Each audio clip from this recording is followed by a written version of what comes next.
Aniq shunaqa chiqarib bilasizmi? Bilmadim. Unday bo'lsa, hozir buni qanday qilib ham oson, ham chiroyli chiqarishni o'rgataman. Eng asosiysi juda ham arzon narxga chiqarasiz. Birinchi navbatda devorning kerakli joyini belgilab olamiz. Chiroyli chiqishi uchun atroflarini malyarniy skotch qilib olamiz. Ishni shkatulka qorishdan boshlaymiz. Shkatulka qoldimi? Zo'r.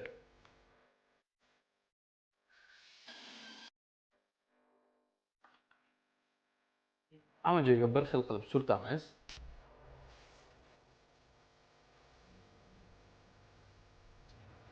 Endi esa bizga kelma kerak bo'ladi. Buni o'rniga oddiy shpatilni ishlatsangiz ham bo'ladi. Ishingiz chiroyli, oson chiqishini xohlasangiz, kelmani tavsiya etamiz. Tayyor rasvorning ichiga kelmani shu tarzda botirib olamiz. Devorimizga shu tarzda kelmani yopishtirib olasiz. Keyingi qadamga o'tishdan oldin 20-30 daqiqa kutiladi. Yuzki qatlami ozgina qurishi uchun. Kelmani suvga tiqib olamiz va yuzasini tekislashni boshlaymiz.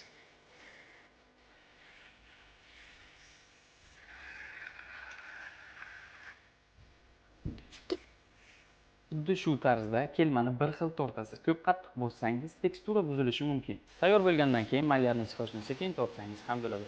Oxirida devoringizga xuddi shunaqa chiroyli yuza hosil bo'ladi va o'zingiz xohlagan rangda bo'yasangiz bo'ladi. Qanday qilib shunaqa tekstura chiqarishni o'rgandingizmi? Albatta.